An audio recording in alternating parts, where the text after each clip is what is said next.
Minutes with McNabb. Welcome to Minutes with McNabb. My guest this week, Todd Tucker, Hollywood special effects makeup artist, director, and producer. We'll be talking about some of the masks, the makeup, and the monsters behind Pirates of the Caribbean, The Passion of Christ, The Curious Case of Benjamin Button.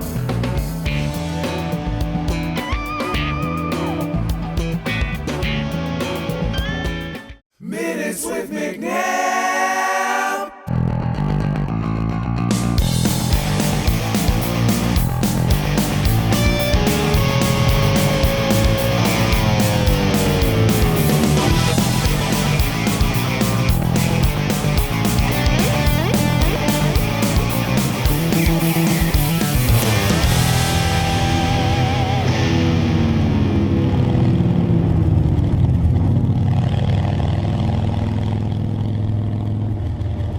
Hey, this is Sean McNabb. Welcome to Minutes with McNabb. And my guest today is the awesome Todd Tucker, director, producer, Hollywood special effects makeup artist. Todd, welcome to Minutes with McNabb. Sean, thank you so much for having me on, man. It's great to be here. Thanks for doing this for us. It's our second show, so we're still working out some technical glitches and things like that. But thank you so much for being here, Todd. You're a talent in so many areas, and just an inspiration to me and others, and just your positivity. And let's go back to the start. Let's talk about you growing up and what made you kind of want to get into this special effects thing, and please elaborate. I'll make this as quick as I possibly can. Long story Take short, your time. I was a weird little kid with no brothers or sisters. I was an only child, and I was very artistic. I was into music. I was into art. So as an introvert kid, it was easy for me to really get into my artwork. And then as I got older, in the 80s, special effects makeup started becoming a real thing. And I got very interested in that. In 1990, I moved to Los Angeles and started working as a special effects artist. My first big film was Hook, which was great because I was a huge Spielberg fan and a huge Robin Williams fan. And I came here with a goal, which was to establish myself as a makeup effects artist. I also wanted to do some acting, and I enjoyed puppeteering. So I got in SAG, and I have a decent amount of credits as an actor puppeteer. And I wanted to direct and produce my own projects. And I have a couple of films that I've written, directed, and produced, and they won awards and did very well. And we are on to our next project, which you know much about because you're in this next project as the lead actor. So it's been great. I've been very lucky, and meeting people like you, honestly, dude, is the reason why I enjoy doing this. And as you know, it's very difficult because there's a lot of hurdles to get past. But when you got good people with you, it makes it much easier. You're so right about that, and we're gonna come back to that. But what I wanted to talk to you about is you come from rock and roll, and we share that passion and that love of music and rock and roll, and I know that you were in several bands growing up, and tell me a little bit about that. Yeah, so my mom was a child star. She was a musician on something called the Lawrence Welk Show a long time ago. And so we're dating ourselves, but I remember. No. I mean, I barely remember it, but it was this show back in the day where they had a bunch of elderly people dancing for the most part. And she toured with Liberace, and she was a pretty big deal when she was a teenager. So when I was a little kid, she forced me to pick an instrument and start learning when I was about 5. So she tried to start me on the accordion, but I realized very quickly that wasn't very cool. So I moved over to drums right away. And at like 5, I started playing drums, and she said, I'll get you a drum set, but you're going to be taking lessons and taking this serious 1 to 2 hours a day practicing. If otherwise you're not doing it. And I went, I'm in. So I just dove in, loved playing the drums. By the time I was like 13, I could play jazz, and I could play rock. I could play any kind of, music at the time. So I started playing gigs and making decent money on the weekends at 13 years old, showing up, not even knowing what I was going to play, just showing up with my drum kit. And my mom was a musician at that point and would find these jobs for me. And they wouldn't tell the people how old I was. They would just say, your drummer's showing up. And everyone would freak out when this little kid would show up. And it was weird, dude, because I would sit there and they'd be like, "Where's the drummer?" It's me. Whoa! And they'd get all panicky, and then I just take my drumstick and just spin it in between my hand. And for some reason, because I could spin a drumstick, it made everyone feel comfortable. So I would just sit up and play and enjoyed that, and then had my own band. And everybody knows accordion players get all the chicks. You know, I mean, come on. No, dude, they don't. They really don't. Not anymore. So then I could sing, and I played keyboards too because I enjoyed writing music on keyboards. So I had a band after I graduated high school, and we got signed by a record label. We were up in the Bay Area, and we got to open up for a lot of great bands. For a while, we were opening up for the Tubes, and I was lead singer in that band, and it was cool. Yeah, we got to record up in Marin County, and it was a blast, man. I did that all the way up until around 1990. When Kurt Cobain showed up, and everything shut down for me, and then I moved to Hollywood and started working in effects. Yeah, and tell us about that. I know you're from the Sacramento area, and so you just kind of San Jose. You just packed up your stuff and got in your van or your car and had with a dream, and just decided to move to LA and do this. That was it, man. I had a couple of friends of mine who had taught me how to do special effects while I was doing the music. And I just was so into, sculpting and painting and creating puppets and masks and makeups. It was just so cool that I did that on the side while being, in the band and touring and stuff. And as soon as this all kind of shut down for me, I had those connections, and I had already built up a portfolio of things that I made. So I just moved to Los Angeles and packed up my car. It caught on fire halfway to Los Angeles, and I mean, it was like it's a whole tragedy story. But I got here, and we got to write that scene into the project. My God, it was horrible, man. It was so on the 5, driving on the 5 from Northern California here. I was just about to go up the Grapevine. I bought this crappy little car for $500 to get here, and it caught on fire just before I was going to go up the Grapevine.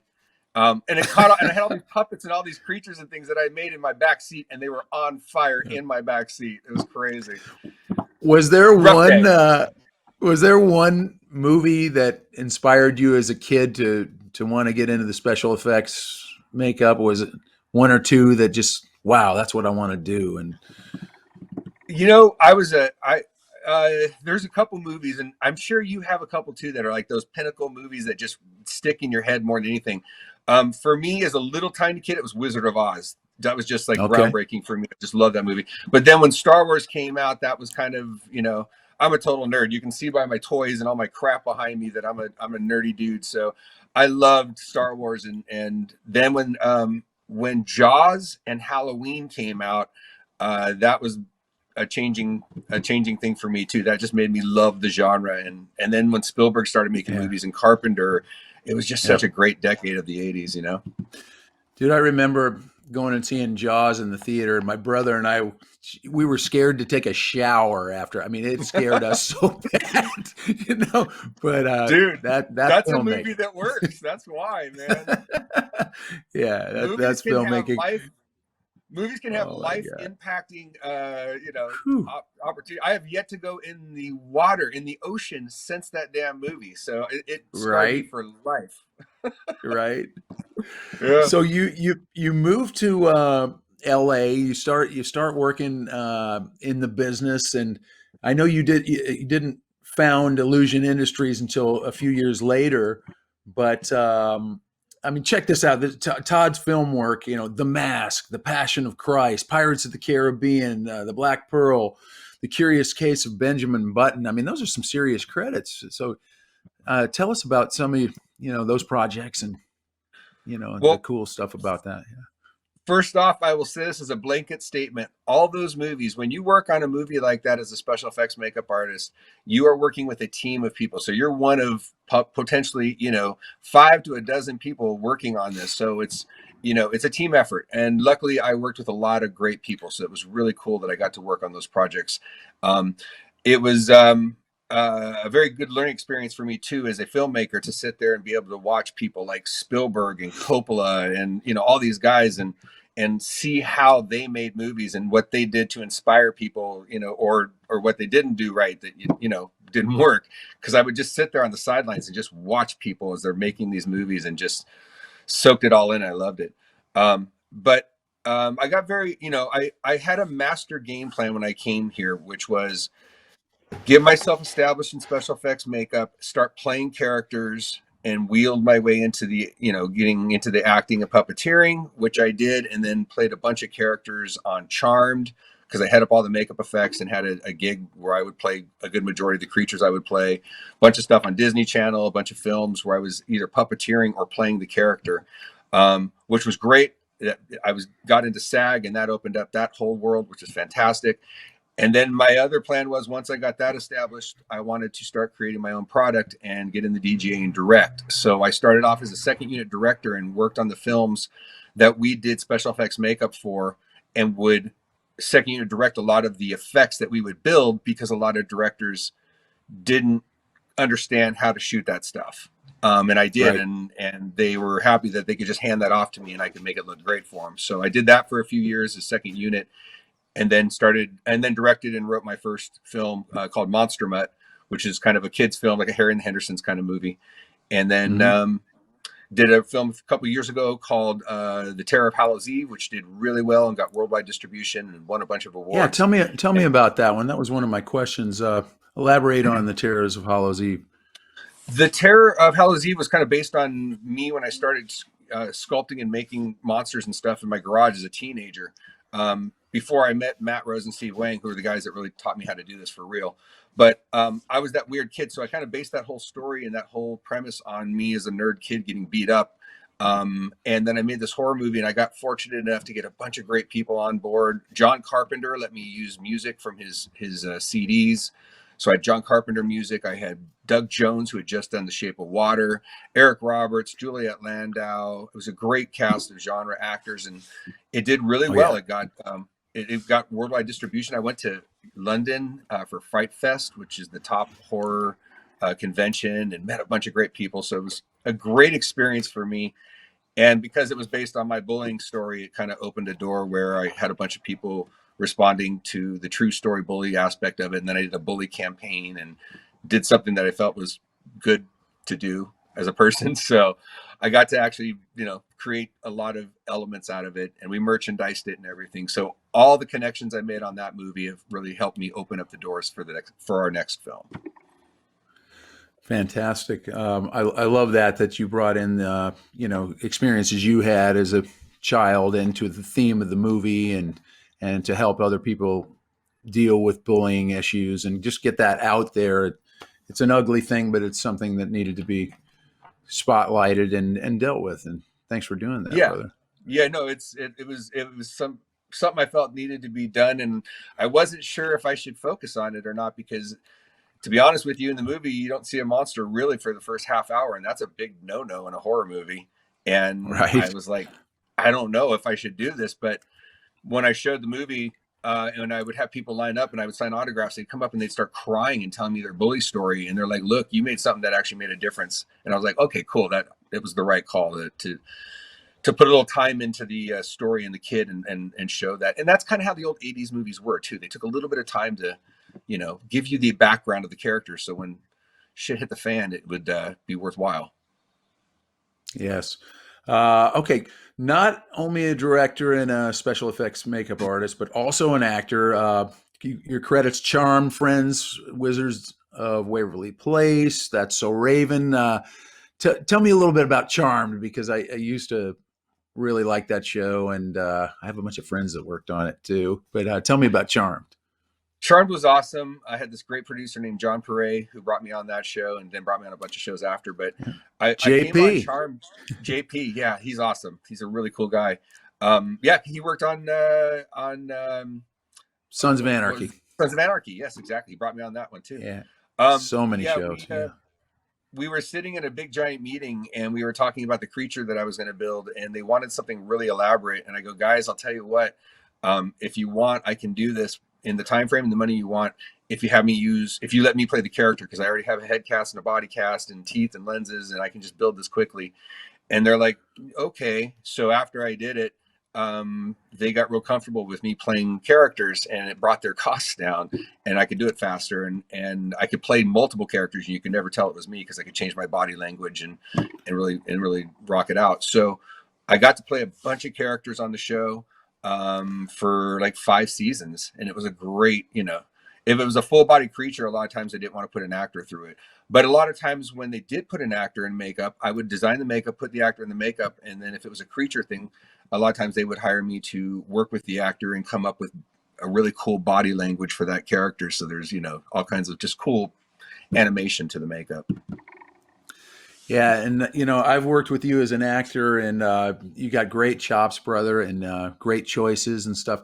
That leads me to my next question: is let's talk about this rock and roll dramedy, new project that I'm so blessed to be a part of, and I've watched you hatch it and given you ideas, and you bounce stuff off me, and you're inspiring, man, the way you've brought this whole thing together. And let's talk about that a little bit. Well, first of all, dude, I'm going to say right now, for everyone out there, I've just met Sean, I would say almost a year ago. It was about a year ago because I started putting this project together and really focusing on it right when everything shut down for the pandemic. And that was a horrible time to start trying to do something. But I was inspired to do it. And dude, I got to tell you, when I met you, I instantly felt like I've known you my entire life. Like you were such a grounded, cool, positive, good guy that I instantly was like, I got to work with this guy. I got to make him part of my team. So you were gracious enough to jump in and help me. What I ended up doing was I had this project in my mind that was based on, the more I think about it, it's kind of funny. My daughter came to me and said, "Hey, do you think you would ever get your band back together and do a show?" Like years ago. And I was like, "I don't know." And then that sparked my idea. And then my band actually, just before we were supposed to go on tour for Whitesnake, that's when everything shut down and I didn't get that opportunity to do that. That was really a big break for us. And that got ripped away. So I kind of used that story idea and created a different character to go through it, and then kind of used my current day situation as a guy that wishes he could get his band back together and go play that damn show. And I said, screw it. I'm going to create this opportunity for myself and put myself in as the drummer. I'm going to put a band together. It's a real band. I'm going to make sure these guys can act so we can create a character band. And I'm going to write a script that's a PG-13 fun comedy and make something that is feel good 80s rock and roll that will literally make people smile at a time when they need to smile. Right now, the timing for this is perfect, and this sounds really cheesy, but I feel driven and compelled to make this project right now. And now that I've got a great band that can literally do an album, go on tour, and potentially be one of the greatest bands ever as a showpiece, with everything that we're putting together, we've created a brand here for the most part. And I don't want to give too much away, but ultimately, yourself, Toshi, Jeff, and Kurt are the guys in the band, and you guys, I feel blessed to have everyone in my mix. It got handed to me as a gift from God. So I'm moving this forward. We will be shooting this summer. Everyone just move out of my way, please. And I want to say that the cool thing about the 80s, and a lot of people knock 80s music, but here's the deal. It was fun. We really played, and it was all about just a good time, and it was real, and that's what I love about this project. It translates and it correlates. Music is about having fun, and I really got that when I first met you. I felt the same way, dude. I walked into that studio, and there's all this crazy shit around, monster stuff. And I was like, wow, man, how cool is this? And then I met you, and just your energy is just infectious, your passion for this project. And I was just like, wow, man, this guy is awesome. And I feel like I've known him, we're going to be really good friends. I don't know if you notice, but usually when you meet somebody, this is the way it is for me, at least. I'm like, I'm going to be really good friends with that guy from the first time I meet him. And that's the way it goes, And I got that from you immediately, It doesn't happen very often. Literally, it's only happened to Yeah. me about, it happens like maybe every 5-10 years. You'll meet somebody and be like, "Oh man, Yeah. we've known each other forever, haven't we?"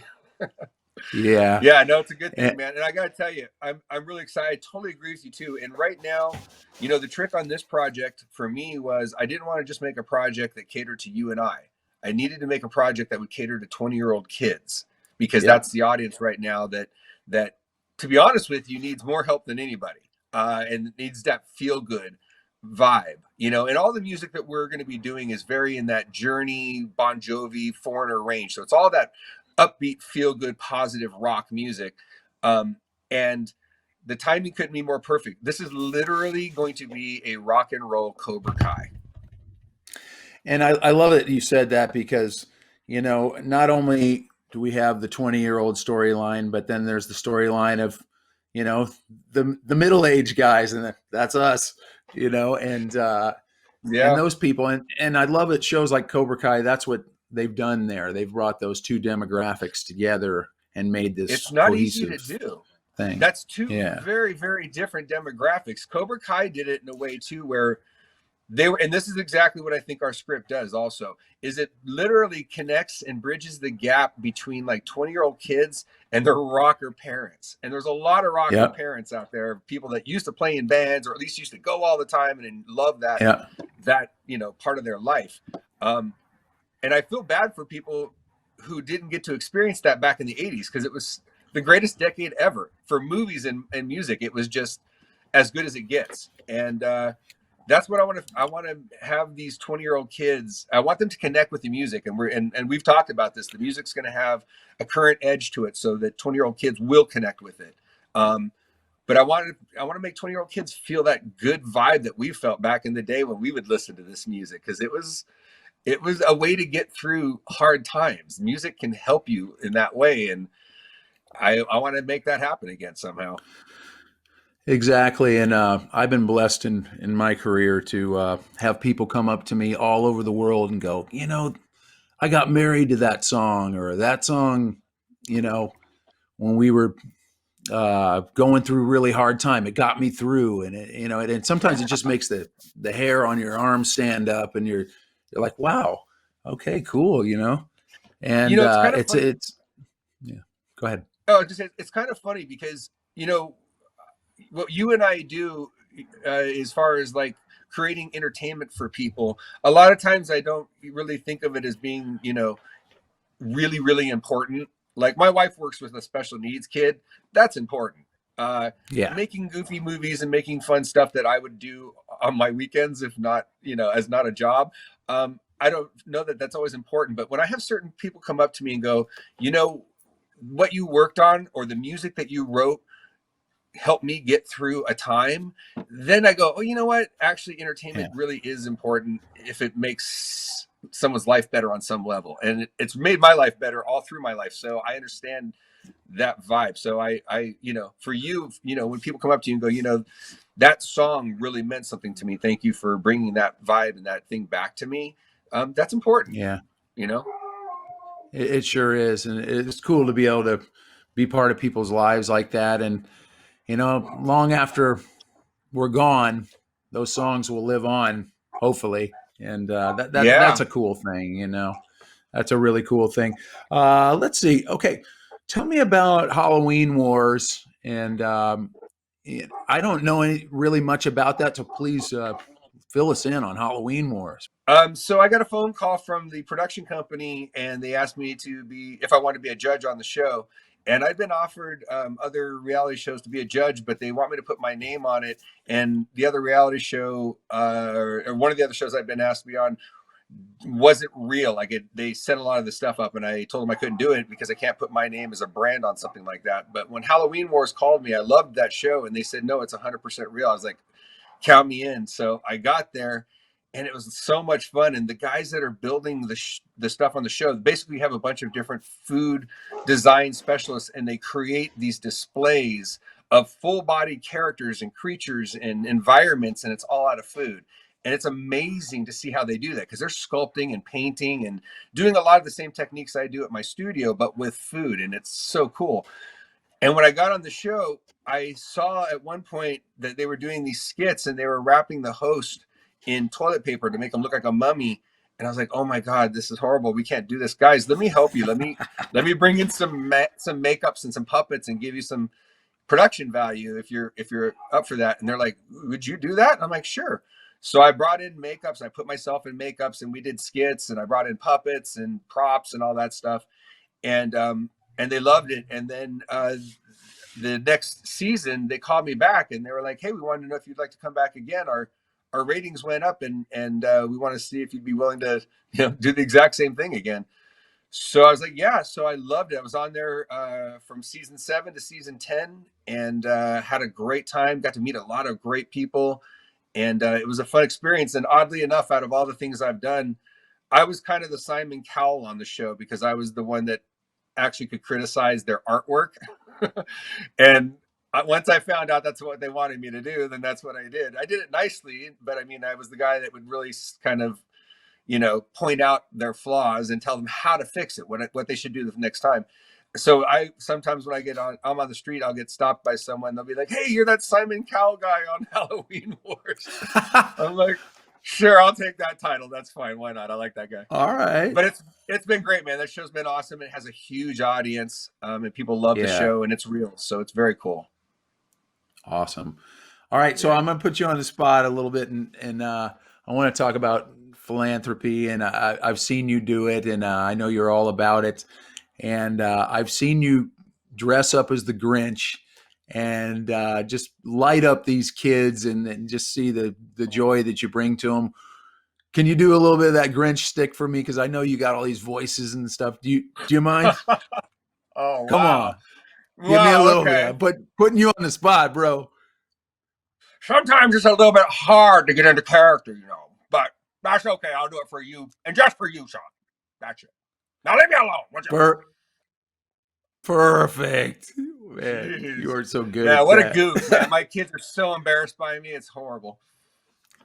I've seen a couple of pieces where you did that and went to some homes of kids, and oh my God, it was just so cool to witness and just watch those kids light up. And please keep doing that, man. I know you will, and that's just inspiring to see and for those kids. It Okay, sounds go it go sounds ahead. stupid, but I think for you and I, when we get to a certain position in our careers, it's kind of our job to inspire other people and do what we can to utilize what we do to maybe make the world a little better if it's possible. So it's kind of a responsibility when you get to a certain point in your career, and I take it very serious. Amen to that. And I always Yeah. said there was, when I was coming up, there was always those people that took the extra time and to help bring me along. And I always brought that into thought and into play is like, let's empower our youth, man. Let's Yeah. bring that knowledge to them. Let's give them that extra time. Let's believe in them, because you just never know how that's going to affect a kid. Right. No, I think it's a great thing, and I know you do it too, and I respect that about Yeah. you. Right on. Okay. This brings me to my next. This is called the Full Throttle Rapid Fire 5, where I ask you 5 questions. You can answer them however you want. Don't feel like Okay. you got to be rushed. But okay. Who is the biggest? Okay. So who is the biggest influence on you? Wow. Uh, as a filmmaker, I would say Jim Henson and Steven Spielberg. As a makeup effects artist, I would say my friends Matt Rose and Steve Wang. Awesome. All right. This is That's quick, something right? you and That's a I. quick comeback. That was fast. That was fast, Yeah, yeah. especially because it's so on the spot, and for the audience, he has no idea what I'm going to ask him. So, okay, I love this one. What's your favorite kind of music and your favorite bands? Wow. Okay. Favorite kind of music, hands down, feel good 80s rock. My favorite bands, Yeah. Foreigner, Journey, Bon Jovi, Rush. Wow. There's a lot Okay. more, but Cool. You get the gist. Yes, yes, and I wouldn't you love to work with Foreigner one of these days?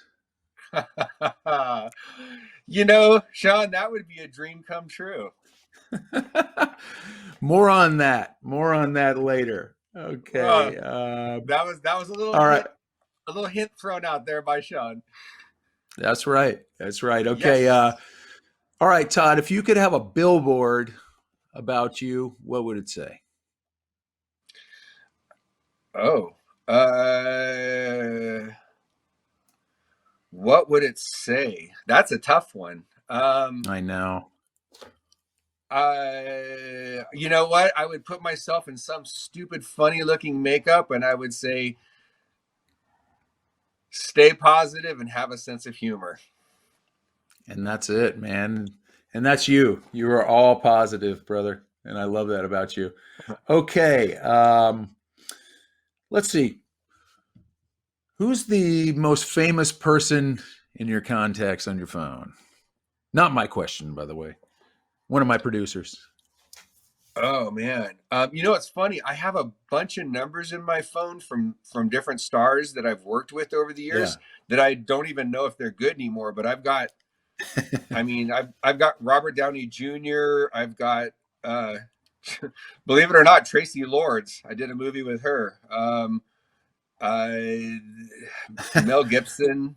I mean, just people that I Yeah. worked with, but I'm sure the numbers are no good anymore. But I don't know why they gave me. Well, I was working with them, and they needed to be able to reach me back and forth, for contact. So it's not that they gave it Yeah. to me because they loved me or wanted to hang out. They just gave it to me because I had to work with them. But yeah, Awesome. I'll say, yeah, yeah. Working with Mel had to be cool, huh? Mel is a great, great filmmaker. Working on the Passion of the Christ with him was crazy. It was one of the greatest experiences for me. And he gave me a great opportunity to learn the best way to combine digital effects and practical effects as a Mm-hmm. filmmaker, which now I can use all the time for my stuff and things I work on. So Yeah. he's just a great filmmaker, man. The guy's amazing. It doesn't matter what you think about his personal life. I mean, the guy's a legend and he's amazing, hands down. Absolutely. Absolutely. And I'll never forget walking into your studio and seeing the cross and that you built, with Jesus up there and everything. And that gave me goosebumps, man, when I walked into your studio and saw that. And what beautiful work, my friend. Thank you. I've tried to give it back to him, but he doesn't. It's too big. He doesn't want to store it. He's like, no, you uh, take care of it for me. I'm like, but Mel, it's 16 feet tall. He's like, exactly. right. I'm pretty sure All he right. has room to store it, but I don't know. Yeah. It looks great over there. Okay. If there was one word you'd want people to associate with your name, what would it be? Motivative. Yeah. And I see that about you, working on this project, and I've been so blessed to be a part of this with you and, be a producer on the project. Thank you for that. I have never seen someone more motivated and driven. I mean, you're there every morning at 8 o'clock, rocking and rolling, doing what you got to do. And it's just inspiring to me. I think if people had half the drive that you have, they would be so successful, and thanks for that, because you inspire me to be driven. Well, I appreciate that. I speak as I'm on the council of a couple different effects or for an effects makeup school called Mud, and I go talk to them all the time. And usually when I go talk to them, I'm like, guys, I'll answer any questions you want about makeup, but I'm going to talk to you about etiquette and as you move Yeah. forward as a person in the industry. And I just try to instill in people that you have to be passionate about what you do or you're in the wrong business, especially the film and music industry, because if you're doing it Yeah. because you think you're going to make a lot of money and that's really it, you're going to suffer way too much to and find out that it usually isn't the case. It's not always about making money. So I try to get people to enjoy what they do, because it goes by very quickly. And if you can at least enjoy, if you're lucky enough to enjoy your occupation, then you should appreciate that and really and try to be positive. I couldn't agree more. And, I get a lot of people saying, I want to be a musician. I want to be an actor. But they don't want to do the work. I think you really have to put in the work. You got to read plays. You got to do plays. You got to read scripts. You got to put we used to put the needle back on the record, learning songs and learning that Rush song and stuff like that. And that's all changed a lot, with things like YouTube and all that. All those hours, what do they say? You got to put 10,000 hours into something to become a master at it. And I believe that. I too, it's you got to go back to the old school days of what you and I used to do when we didn't have all that technology, and it was hands on. Everything was hands on, but the reality is human nature is still the same. You still need to put those hours in order to be as good as you need to be. Even if you can do shortcuts because you can watch a tutorial online and it can kind of get you there quicker, it still takes the time. And the reality is once you start doing it, there has to be a part of you where it's actually in you. Otherwise, you'll only go to a certain point. You really have to have the talent and the drive a little bit instinctually to be able to take it to that high level. But it takes the hours, and it's hard for kids to take that time nowadays. Yeah, they want it instant, or they just want to be famous. They're not about the craft, or I can't say everybody, but a lot of people just want it, and they don't want to actually embrace the craft. And that, to me, that is the most important thing.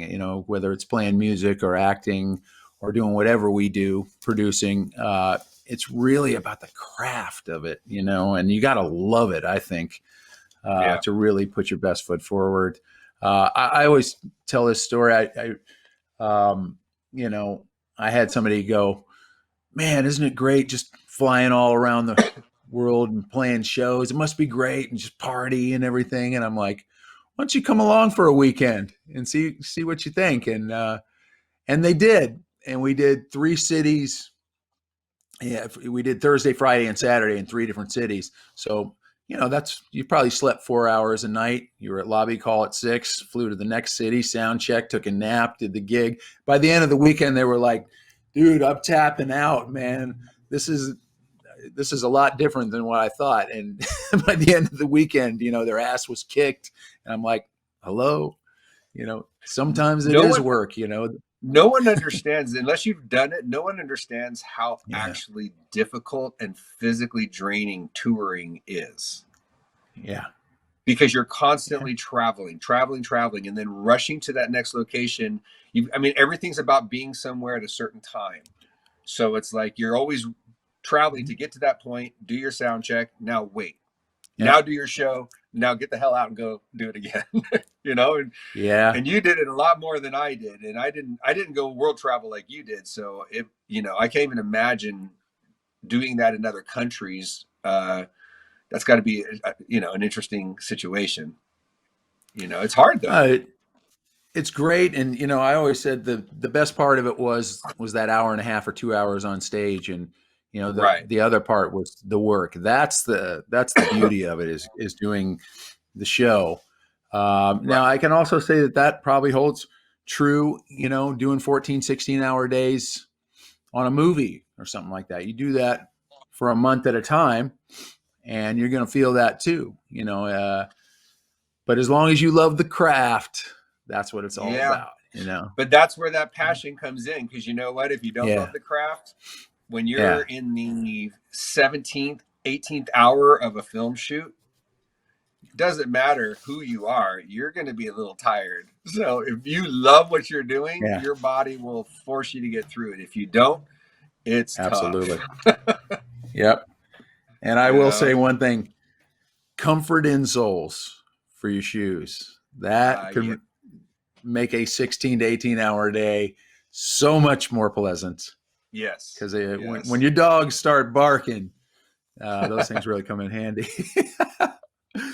They do. Todd, thank you thank you so much for blessing us with your presence. And I am so blessed to have you in my life. And for the second Minutes with McNabb segment, I couldn't have had a better guest. And I just love and respect you, brother. Thanks for being here today. Thank you so much, and I feel the exact same way. And congratulations on the podcast. And you're awesome. You deserve every bit of success you get, and I can't wait for us to make a movie. That's right. And as we build followers and as we build this thing, I'd love to have you back. And believe me, I'm so grateful for you helping us get this off the ground. And I want to thank my two producers, Joe and Angelo, because they've just put tireless hours and love into this thing. And it looks pretty cool, doesn't it? Yeah, it looks good. Good job, guys. And we got great music that I put together to go with this, but it's really just been a wonderful experience so far. And thank you for making it a wonderful experience for our second ever Minutes with McNabb. We will see you next week. Thank you so much, Todd Tucker. God bless. Thanks, brother.